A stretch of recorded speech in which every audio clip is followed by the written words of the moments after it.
Pegang dulu aja. 3, 2, action. Bismillahirrahmanirrahim. Assalamualaikum warahmatullahi wabarakatuh. Alhamdulillahilladzi bi ni'matihi tatimmus shalihat. Wassalatu wassalamu ala nabiyyina Muhammad sallallahu alaihi wasallam. Alhamdulillah yang dimuliakan Allah Subhanahu wa taala. Saya ada di bawah pohon yang rindang, cukup segar, cukup adem, bahkan ya nikmat lah. Ini nikmat Allah Subhanahu wa taala. Angin sepoi-sepoi yang berhembus sampai masuk ke relung jiwa kita, ini juga nikmat Allah. Kita masih bisa merasakan menghirup udara yang segar, ini juga nikmat Allah Subhanahu wa taala.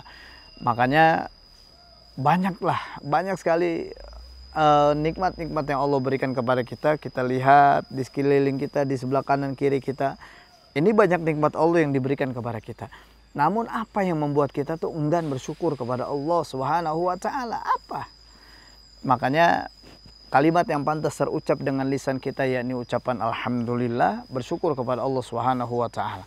Salawat dan taslim juga kita sampaikan kepada Muhammad Rasulullah Sallallahu Alaihi Wasallam, insan yang mulia yang dimuliakan oleh yang maha mulia, insan yang agung yang diagungkan oleh yang maha agung. Kita semua berharap dan berdoa di hadapan Allah agar dijumpakan kepada Nabi Muhammad Sallallahu Alaihi Wasallam, karena amat banyak cerita, kisah, bahkan sirah yang akan dituangkan tentang bagaimana sosok Nabi Muhammad SAW. Amat banyak sekali. Nggak sanggup kita menceritakan bagaimana beliau dari kecilnya sampai dengan meninggalnya, ini sangat luar biasa. Tapi kita pun berharap semoga dikumpulkan bersama Rasulullah SAW. Amin Allahumma amin. Masih dalam pembahasan kitab fikih ruqyah yang ditulis oleh Ustadz Musdar Bustamam Cambu saya LC. Alhamdulillah masuk dalam bab ruqyah zaman peradaban Mesir kuno. Kemarin kita bahas tentang ruqyah zaman peradaban Babilonia.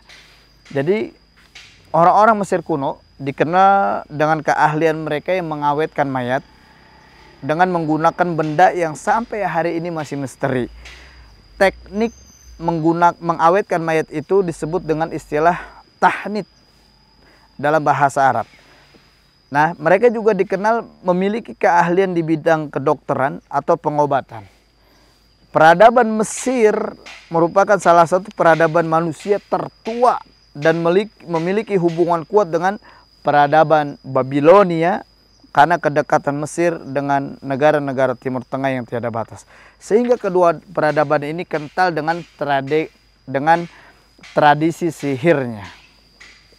Seperti yang saya sampaikan di episode sebelumnya, bagaimana peradaban zaman Babilonia ini didominasi dengan tukang sihirnya, didominasi dengan dukun-dukunnya. Bahkan catatan dari Ibnu Khaldun mengatakan bahwasanya Nabi Musa alaihi salam diberikan mukjizat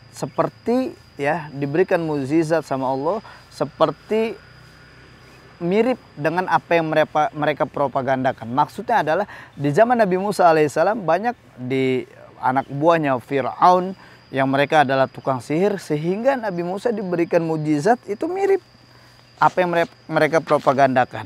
Nah, Mesir kuno meyakini bahwa di alam ini terdapat kekuatan tersembunyi yang dapat mempengaruhi perilaku manusia. Mereka berkata bahwa perilaku manusia merupakan akibat dari pengaruh kekuatan alam yang bersatu dengan kekuatan yang ada di dalam diri manusia. Mereka juga meyakini bahwa mimpi merupakan pesan dari kekuatan alam yang tersembunyi kepada manusia, sehingga sebuah mimpi dapat mempengaruhi perilaku manusia di masa yang akan datang. Ya. Jadi peradaban Mesir kuno di zaman Firaun merupakan sihir, menggunakan sihir dan cara-cara mistis dalam sistem pengobatan mereka. Karena keyakinan mereka terhadap kekuatan gaib yang dimiliki oleh para tukang sihir. Bagi mereka, sihir merupakan media efektif untuk mendatangkan kebaikan seperti menurunkan hujan, mendatangkan kesembuhan dan sebagainya. Jadi ini merupakan sebuah tradisi bangsa Mesir sejak zaman klasik sebagaimana terjadi pada Nabi Musa alaihi salam seperti yang disebutkan di dalam Quran, menjadi tukang sihir pada masa itu merupakan kedudukan yang sangat prestis, ya, dan mendapatkan status sosial yang tinggi. Para tukang sihir diundang oleh raja-raja Mesir atau al-Farainah ke istana sebagai pembantu dan orang-orang kepercayaan dari masyarakat Mesir kuno. Wah, kaget nggak? Nggak kaget. Oke, jangan lupa like and subscribe channel ini biar tahu kisah seru lanjutannya. Oke. Jadi ada sebuah kebanggaan bagi orang-orang terdahulu di zaman peradaban Babilonia, di zaman peradaban Mesir kuno, menjadi tukang sihir itu sebuah kebanggaan. Kenapa? Karena secara posisi dia prestis, dia dia posisi yang tinggi, derajatnya mulia, terus sering diundang oleh raja-raja Arab, raja-raja Mesir di saat itu. Bahkan masyarakat Mesir kuno membagi sihir menjadi dua. Pertama, sihir yang dibolehkan dan sihir yang terlarang yang menyalahi undang-undang. Sihir yang dibolehkan, sihir yang digunakan untuk menata kehidupan, untuk mendapatkan apa yang mereka inginkan dan untuk menundukkan kekuatan alam. Artinya sihir jenis ini digunakan untuk melindungi manusia dari bahaya-bahaya mengancam mereka dan penyakit-penyakit yang menimpa mereka. Maka mereka menggunakan untuk itu adalah mantra-mantra sihir atau ruqyah sihriyah dan juga jimat-jimat sebagai perantara. Selain itu, mereka juga melakukan ritual-ritual pemanggilan roh-roh nenek moyang dengan menari dan menyanyi serta menabuh gendang dan membunyikan lonceng. Ini merupakan pesta yang mereka lakukan ketika ada di antara mereka yang mengalami masalah kehidupannya. Jadi, kalau kita bicara masyarakat zaman dahulu kala, mulai zaman primitif, zaman peradaban Babilonia, mulai zaman peradaban Mesir, itu sama seperti sekarang yang kita lihat saat ini. Bagaimana banyaknya dukun, bagaimana banyaknya tukang sihir. Ternyata ini akan terus berlangsung. Saya ingat bagaimana sebuah pesan bahwasanya kalau kita lihat Al-Qur'anul Karim, kalau Al-Qur'an membahas sihir, maka sihir ini akan terus berlangsung sampai yaumul qiyamah. Kalau Al-Quran ini atau hadis sahih yang mulia ini membahas dukun, maka dukun ini akan terus berlangsung sampai yaumul qiyamah. Ya, oleh karenanya mari kita banyak lagi mempelajari Islam yang lebih benar, Islam yang benar, Islam yang kokoh, Islam yang kuat.